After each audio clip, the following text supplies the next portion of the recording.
Assalamualaikum warahmatullahi wabarakatuh. Welcome to my channel. Jangan lupa like, comment, dan subscribe sebanyak-banyaknya. Semoga channel ini terus bisa berkembang. Dan tak lupa ini semua berkat dukungan subscriber dan viewer semua. Nah, di kesempatan kali ini saya akan melanjutkan tutorial yang pertama. Ini masuk ke part 2 tentang bagaimana cara cepat membaca Al-Quran. Nah, kemarin tutorial saya berikan video sebelumnya itu alhamdulillah buat Iqra jilid 1 sudah kelar. Nah, sekarang kita masuk ke Iqra jilid 2, dimana di Iqra jilid 2 ini membahas bagaimana menyambung kalimat. Kalau di Iqra 1 kan itu bagaimana cara mengenal huruf, bunyi dan sifat-sifat huruf.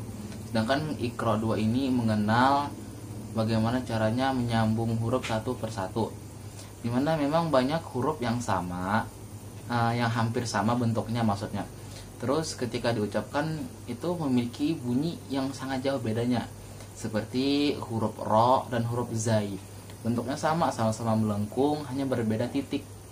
Nah, ketika diucapkan itu berbeda gitu bunyinya. Terus ketika disambung juga berbeda. Juga seperti huruf dal sama huruf zal, cuman berbeda titik. Jika disambungkan nanti ada perbedaan huruf, misalnya ada huruf ro atau huruf za. Nah, ketika seorang pelajar atau seorang murid di pengajian atau di pondok-pondok pesantren, biasanya ketika membaca Al-Quran buat yang pemula khususnya, mereka kebingungan. Kenapa mereka kebingungan? Ya karena hurufnya sama gitu, berbeda titik. Ketika mereka mengucapkan itu kadang-kadang tertukar antara huruf zai dan huruf ro. Terus ketika disambung, contohnya seperti di samping ini, contohnya ada huruf ba, huruf jim sama huruf ta. Itu ketika dipisah satu-satu tulisan seperti ini. Tapi ketika mereka disambung, nah seperti ini jadinya. Nah, seperti di sini jadinya ketika disambung. Nah, begitu catatan buat seorang pengajar. Tolong diperhatikan, sangat-sangat diperhatikan dalam mengajar seorang santri atau murid pengajian, untuk menghimbau kepada mereka, mengajarkan kepada mereka lebih ekstrak lagi dalam menyambung huruf. Karena kan ketika mereka sudah khatam Iqra 6, itu otomatis mereka akan menaikkan ke Al-Quran. Nah, kan ketika di Al-Quran tersebut otomatis tuh nggak ada yang huruf dieja satu persatu lagi. Maka huruf ketika di Al-Quran, huruf itu bersambung semua. Nah, inilah pentingnya kita untuk mengajarkan kepada seorang pelajar untuk menyambung huruf. Belum lagi ketika di Al-Quran tersebut hurufnya bersambung semua. Terus yang kedua itu hurufnya berbeda-beda gitu, jauh banget. Kalau kayak di Iqra atau di untuk membaca Al-Quran atau mula lah, seperti alifan sebutannya. Nah, itu mereka ketika huruf bersambung itu pun hurufnya berdekatan. Maksudnya gini, kadang ada kho terus ke ja, terus ke kho lagi, atau ke ha, atau ke ha, atau ke kaf. Sedangkan dari Al-Quran kan kita nggak tahu. Kadang ya ayyuhallazi, kan jauh itu, dari ya ke alif, ya ayyuhallazi terus ke za, kan jauh itu, bukan huruf yang berdekatan. Terus ketika di Al-Quran itu kita tidak akan mengeja satu persatu. Kalau di Al-Quran bagaimana kelancaran kita baca Al-Quran itu tergantung kepada hukum tajwidnya atau hukum bacaannya. Kenapa saya katakan tergantung? Karena begini, ketika kita ngaji di Iqra itu otomatis kita kan mengeja huruf satu persatu. Tetapi ketika udah kita ke Al-Quran, itu otomatis hurufnya bersambung semua, dan kita nggak mungkin untuk mengeja satu persatu. Jikalau kita mengeja satu persatu, otomatis kita akan melupakan hukum tajwid. Terputus-putus dong hurufnya, bukan disambung lagi. Nah, dari sini gunanya hukum tajwid. Seperti contoh, ya ayyuhallazina amanu. Ya, itu ada huruf, ada tajwidnya. Allazi, zi, itu tajwid lagi. A, ada tajwid lagi. Nah, ketika kita membaca ya, dipanjangkan bacaannya. Ya. Nah, ketika mengucapkan kata ya, itu kita sudah melihat huruf selanjutnya. Ya ayyuhallazi. Nah, kita mengucapkan lagi kata zi. Di sini kita sudah melihat kata amanu. Nah, itu hukum tajwid. Pertama, hukum tajwid dirancang atau diciptakan buat memperindah bacaan. Yang kedua, hukum tajwid diadakan buat pembaca Al-Quran itu agar mudah membaca huruf-huruf atau kalimat ke depannya.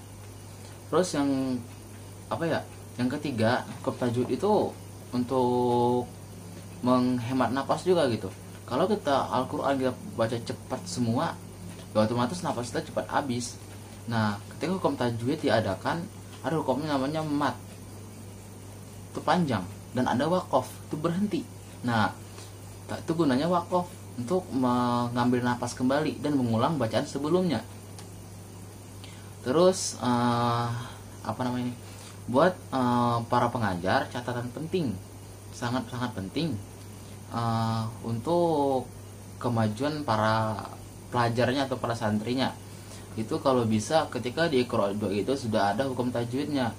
Nah, kalau tips dan dari saya agar cepat bisa memahami tajwid ketika mengajar, contohnya seperti bacaan di samping ini, ada bacaan mat tabi'inya, itu sebaiknya dikasih garis mat tabi'inya, memakai pulpen hitam atau pulpen merah atau pulpen biru, itu terserah, yang penting dikasih garis. Nah, ketika mereka sudah selesai pembelajaran Iqra 2 nya dan naik ke Iqra 3, itu coba dihapus garisnya. Kira-kira sampai di Iqra 3 apakah mereka sudah bisa memahami atau belum? Karena kan karakter setiap pelajar itu berbeda gitu, tiap pelajar berbeda. Ada yang cepat pahamnya, kadang ada yang kurang menangkap terhadap pelajaran. Nah, ini tips bagi seorang pengajar. Nah, tips bagi seorang pengajar untuk mengajarkan murid-muridnya biar cepat paham Al-Quran. Soalnya setiap orang kan berbeda IQ-nya atau penangkapan terhadap pelajaran. Nah, buat si pengajar atau ustadz atau guru, baik dari pengajian umum atau di pondok pesantren gitu ya, usahakan mengenal hurufnya. Seperti yang saya jelaskan di video sebelumnya, perbedaan beberapa huruf yang berbeda, maksudnya beberapa huruf yang sama, yang hampir sama nih, tapi ketika diucapkan itu makhraj keluar hurufnya berbeda gitu. Soalnya ketika kita kelak ke Al-Quran, kalau memang tidak diajarkan dari sekarang, itu mereka akan kebingungan. Otomatis kalau hurufnya salah, ya mungkin artinya bakal salah juga gitu, karena kan sesuai penafsirannya. Soalnya Al-Quran kan dirancang itu satu huruf aja yang salah itu bakal berbeda makna. Ya, kita ambil contoh kecil di dalam surah Al-Fatihah, ihdinas siratal mustaqim gitu kan ya. Nah, ketika kita baca itu ihdinas siratal mustaqim, tunjukkanlah jalan yang lurus. Tapi kalau kita baca pakai ihdinas siratal mustaqim, maka jauhkanlah jalan yang lurus. Nah, kan bagi yang belum tahu ya tidak masalah karena belum tahu atau belum mempelajarinya. Terus bagi pengajar yang tahu, tolong diusahakan diberitahu kepada muridnya. Umpamanya muridnya belum bisa nih, ya terus aja belajar kan. Ya toh apa yang nggak bisa sih kalau dengan belajar gitu. Nah, Rasulullah sekalipun belum bisa gitu awalnya, ketika diajarkan sama malaikat Jibril kan baru bisa. Nah, apalagi kita gitu. Terus di Iqra 2 ini juga banyak huruf-huruf hampir rata semua lah gitu, bukan banyak lagi, yang benar-benar disambungkan gitu. Nah, buat himbauan buat seorang pengajar dan pelajar, usahakan antara guru dan murid itu interaksinya aktif gitu. Usahakan buat pengajarnya jangan sampai murid-murid ini merasa tertekan atau santri-santri merasa tertekan, karena biasanya yang belajar Iqra usia dini gitu kan ya, otomatis kalau mereka merasa tertekan, mereka merasa terbebani, mereka bakal bosan belajar.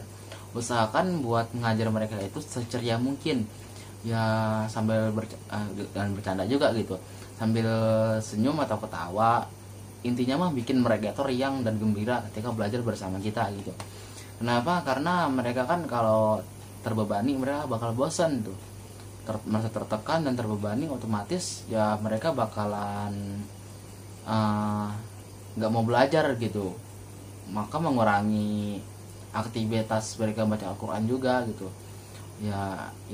Ya memang sih kalau buat seorang pengajar gitu butuh kesabaran ekstra, apalagi buat mengajar Iqra yang pemula membaca Al-Quran. Ya tidak gampang, ya bisa dibilang sulit gitu, tapi itulah tugas kita sebagai seorang guru.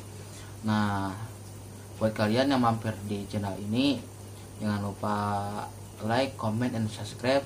Dukung sebanyak-banyaknya, share sebanyak-banyaknya ke media sosial kalian. Semoga channel ini bisa berkembang dan bisa memberikan tutorial dan cara-cara membaca Al-Quran dan bermanfaat buat orang banyak. Sekian dari saya. Wassalamualaikum warahmatullahi wabarakatuh.